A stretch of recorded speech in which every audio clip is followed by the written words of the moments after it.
dear students, welcome to Way to Career Check YouTube channel. இந்த வீடியோல சொல்ல போற இன்ஃபர்மேஷன் அப்படிங்கிறது ரொம்பவே ஹெல்ப்ஃபுல்லா இருந்தது. அதாவது பாராமெடிக்கல் 90 டிகிரி கோர்சஸ் கவுன்சிலிங்க்கு பார்ட்டிசிபேட் பண்ற எல்லா ஸ்டூடண்ட்ஸ்க்குமே ரொம்ப இம்பார்ட்டன்ட்டான நியூஸ். அதாவது ரேங்க் லிஸ்ட் அப்படிங்கறத ரிலீஸ் பண்ணிட்டாங்க. அந்த ரேங்க் லிஸ்ட்ல பாத்தீங்கன்னா நிறைய ஸ்டூடண்ட்ஸ்க்கு பாத்தீங்கன்னா கம்யூனிட்டி ரேங்க் அப்படிங்கிறது இருக்காது. இப்போ ஒரு ஸ்டூடண்ட்ஸ் பிசி கம்யூனிட்டியா இருப்பாங்க, பட் இந்த ரேங்க் லிஸ்ட்ல ஓசின்னு வந்திருக்கும். அதுக்கான காரணம் என்னன்னா, உங்களுடைய பேரண்ட்ஸோட கம்யூனிட்டி சர்டிஃபிகேட் நீங்க அப்லோட் பண்ணாம இருந்திருக்கலாம், அல்லனா உங்களுடைய பேரண்ட்ஸோட கம்யூனிட்டி சர்டிஃபிகேட் உங்களுடைய கம்யூனிட்டி கேட்டகரியும் வித்தியாசமா இருந்திருக்கலாம். அதனால மெடிக்கல் செலக்ஷன் கமிட்டி உங்களை ஓசி அதாவது ஓப்பன் கேட்டகரியில கன்சிடர் பண்ணுவாங்க. இதுல ஏதாச்சும் ப்ராப்ளம் வருமானு கேட்டா இல்ல, எந்த ப்ராப்ளமே வராது. உங்களுக்கு சீட் அலாட் ஆகுறது அலாட் ஆக தான் செய்யும். உங்களுடைய கட் ஆஃப் பேசிஸ்ல ஓப்பன் கேட்டகரியில உங்களுடைய சீட் அலாட் ஆகும். இதுல எந்த பிரச்சனையுமே வராது. நீங்க காலேஜ்ல போய் ஜாயின் பண்ணும் போது கூட எந்த பிரச்சனையுமே வராது. அதனால எந்த ஸ்டூடெண்ட்ஸுமே பயப்பட வேண்டாம். நிறைய ஸ்டூடெண்ட்ஸ் கேட்டிருந்தீங்க, என்னுடைய கம்யூனிட்டி ரேங்க் காட்ட மாட்டேங்குது, என்னுடைய கம்யூனிட்டி பிசி பட் அந்த ரேங்க் லிஸ்ட்ல ஓசி அப்படின்னு காமிக்குது, அது ஏதாச்சும் பிரச்சனை வருமானு கேட்டிருக்கீங்க. எந்த பிரச்சனையுமே வராது.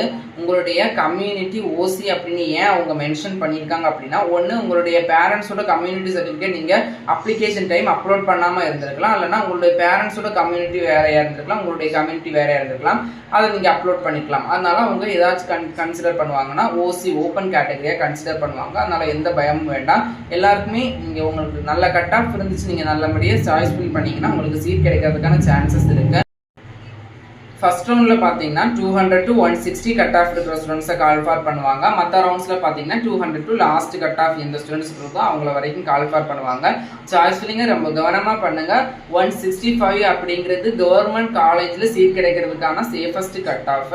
நீங்க 185 170 உள்ள இருக்கிற ஸ்டூடெண்ட்ஸ்னா மினிமம் 10 கோர்ஸ்க்கு மேலே கொடுங்க. உங்களுடைய சேஃபஸ்ட் சோனா அதை அதிகரிக்கிறதுக்கான சான்சஸ் இருக்கு. நெக்ஸ்ட் பிபிடி பிஃபார்ம் பிஓடிக்கு பார்த்தீங்கன்னா ரொம்பவே கம்மியான சீட்ஸ் தான் இருக்குது. அதாவது பிஃபார்முக்கு பார்த்தீங்கன்னா டோட்டலாகவே 2 or 3 காலேஜஸ் தான் இருக்குது. அதே மாதிரி தான் பிபிடிக்கும். இந்த பிபிடி பிஃபார்ம் பார்த்தீங்கன்னா ஹை கட் ஆஃப் இருக்கிற ஸ்டூடெண்ட்ஸால மட்டும்தான் அதை சீட் வாங்க முடியும். அதனால அதையும் யோசிச்சுக்கோங்க. சாய்ஸ் ஃபில் பண்ணும்போது கவனமாக கொடுங்க. இப்போ ரேங்க் லிஸ்ட்ல பார்த்தீங்கன்னா எல்லாருக்கும் டவுட் கிளாரிஃபை ஆகிருக்கும். பார்த்தீங்கன்னா ஓசி அப்படிங்கிறது உங்களுடைய கேட்டகரி மாற்றி வந்ததால எந்த ப்ராப்ளமே வராது. அது என்னன்னா, நீங்கள் ஒன்று பேரண்ட்ஸோட கம்யூனிட்டி சர்டிஃபிகேட் அப்லோட் பண்ணாமல் இருந்திருக்கலாம், இல்லைனா உங்களுடைய கம்யூனிட்டி சர்டிஃபிகேட் நெக்ஸ்ட் பேரண்ட்ஸோட கம்யூனிட்டி வேரியாக இருந்திருக்கலாம். அதனால மெடிக்கல் செலக்ஷன் கமிட்டி உங்களை ஓசியாக கன்சிடர் பண்ணுவாங்க. இதில் எந்தவித ப்ராப்ளமும் கிடைக்காது. உங்களுடைய கட் ஆஃப் பேசிஸில் உங்களுக்கு சீட் கிடைக்கும். கம்யூனிட்டி ரேங்க் இதில் கன்சிடர் பண்ண மாட்டாங்க. உங்களுடைய ஜெனரல் ரேங்க் மட்டும்தான் கன்சிடர் பண்ணுவாங்க.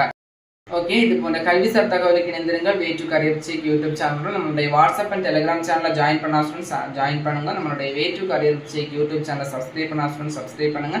ஃப்ரெண்ட்ஸ் அண்ட் ஃபேமிலிக்கு ஷேர் பண்ணுங்க. நன்றி.